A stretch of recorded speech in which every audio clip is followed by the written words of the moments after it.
Pagbasa mula sa aklat ng mga kawikaan. Ang lahat ng salita ng Diyos ay mapapanaligan at siya ang kalooban ng mga nananalig sa Kanya.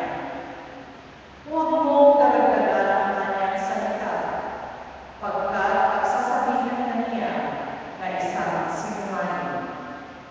Diyos ko, may hihilingin akong dalawang bagay bago ako mamatay. Huwag akong bayaang maging sinungaling. Huwag mo akong payamanin o paghirapin. Sapat na pagkain lamang ang ibigay mo sa akin.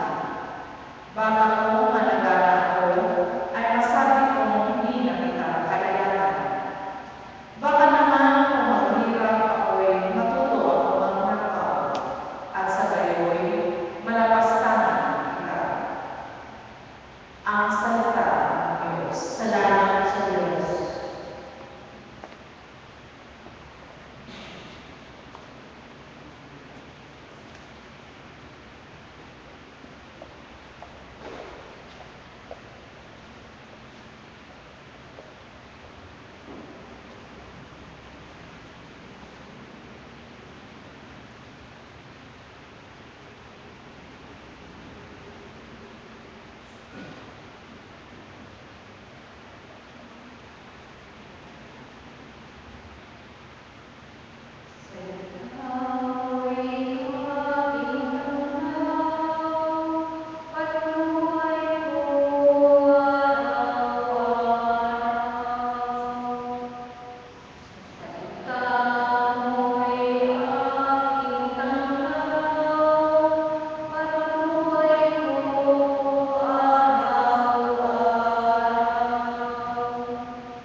talagang sinusuportahan ng mga mananampalataya. Kaya bahagi ito na kung saan ay yun yung partisipasyon na may maayaw ko ng mga layo, lalo-lalo sa pagsuporta sa gawain ng pagpapatuloy ng pagpapahayag ng salita ng Diyos. Para lalo natin makita yung pagpapatuloy ng mga aral, pagpapagaling sa mga may sakit, at pagpapalaan sa mga demonyo, sapagkat naroon maliwanag naman sa ating tutunan nito yung pagkilos na dapat bigyan pansin ng mga layo para po bahagi ng paglalo sa gawain ng pagpapahayag ng salita ng Diyos. Sapagkat pinakita namin yung pagtutol sa dapat ng pagkilos sa limang natin, pinagdadala namin sinabi ng pagdadala ng magulong pagdadala ng masa, ay hindi pwede na wala tayong ginagawa.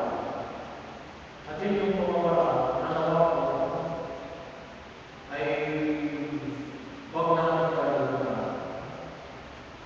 sa suporta sa pangangailangan ng mga naglilingkod sa Diyos, ng mga gawain natin hindi lang po sa pangangailangan ng personal, o hindi po sa pangangailangan ng bawat po sa mga pagkilos, sa mga pinanagis na natutunan sa mga programang pastoral, yung suporta po natin, sa ligawan, pagtulungan, para po sa pagpapadala na mayroong kumpilan, pinapagpapala sa kapistahan, yung po pagkasakay sa pagpapadala ng mga maayos na mga simbahan, yung maalis yung inig na simbahan natin para lalo maging conducive sa panalangin. Ay kinakailangan po yan ng patuloy ng pagsuporta at pagkilos na kinakailangan natin bigyan ng pansin. At hindi lang po sa panalangin, ngunit sa maliwanag ng mga pagtutuloy. Sabi ko natin yung napamili yung mas maganda yung boses niyo sa labas kasi yung sa loob.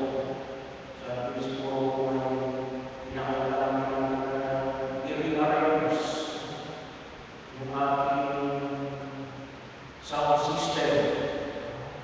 Kasi nagmumungkal yun, magkakapagod. Kaya tendency talaga yan yung magkakaroon ng echo. So, yung mga ganun klase ng pagkilos na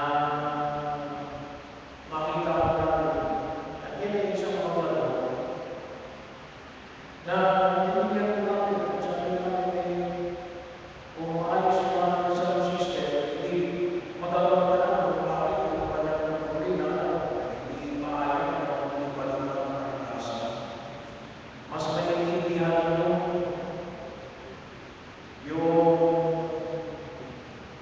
yung pinag-irapan ng pari na ipahayag para maging bahagi ng pagkilos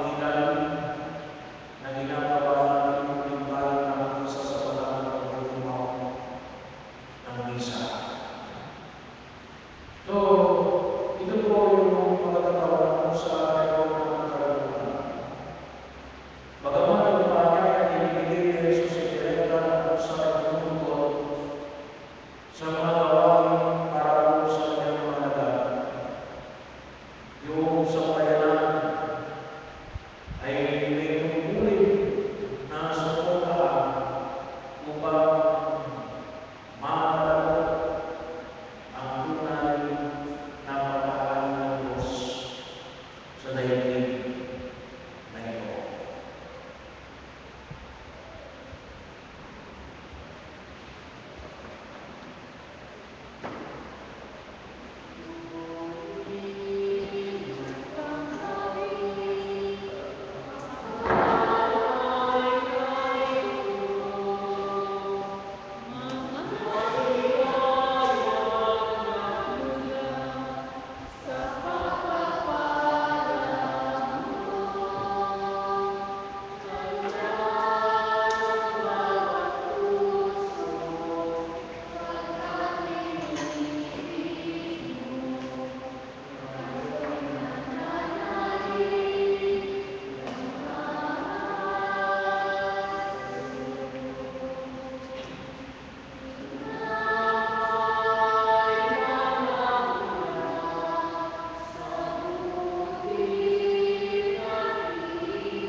Sa pamamagitan ni Jesucristo na aming Panginoon sa dakila ng pagbubuti niya sa amin, at masalamat na pagkayaan para sa amin, ay binalikan ng mga pagkakapalayan ay kapag sa iyong siya at kapag sa amin, binabibigil ang parang araw sa iyong pamahalaan. Mula sa pagdilim ng gabi ng tinawag ng mga kasama sa iyong iwanan, binabagod kami ng iyong ng lahat ay kanilang maging isla. Kaya ay sa ng mga anghel na nagsisigawan ng mga patuloy sa iyong mga kahit sa kanilang kami nagpupuli sa iyong kadakilaan.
namin yung simbahan na lalo sa Lord susikat sa pag-ibig kay San Francis ng Ginagawa. Anak na lang ang kapatid. Alalahanin ko rin ang mga kapatid namin na nangyayain ng pagkasan sa iyo ng buhay. Dahil hindi na nakakita ng mga kawan sa patuloy sa iyo kalimutan. Kawan at pagbabahan ng lahat ng masabi sa iyo ng oras. Kay San kaysa naman sa pagkakaroon ng mga dito sa lilim ng kaluluwa sa iyo. Mahal mo namin ang pagpupulis na kagalan mo sa magitan ng lahat ng Panginoon Yesu Cristo. Sa pamamagitan ni Cristo, kasama sa lahat ng pagpupulis sa iyo, Diyos ang mga pagpupulis kasama ng Espiritu Santo, Amen.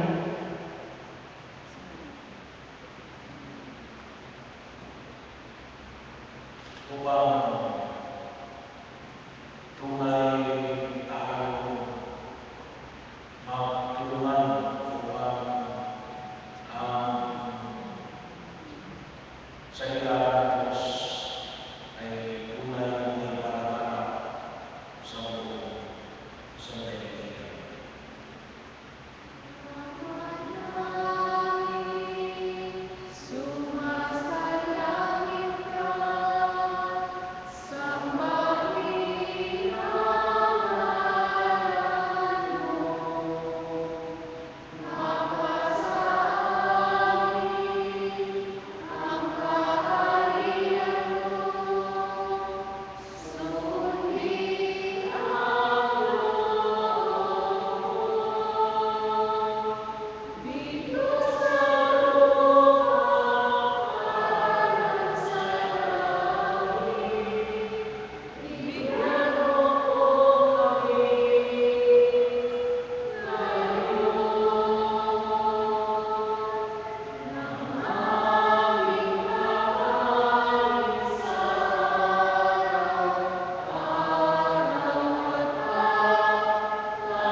Iligtas ang kasalanan at ilayo sa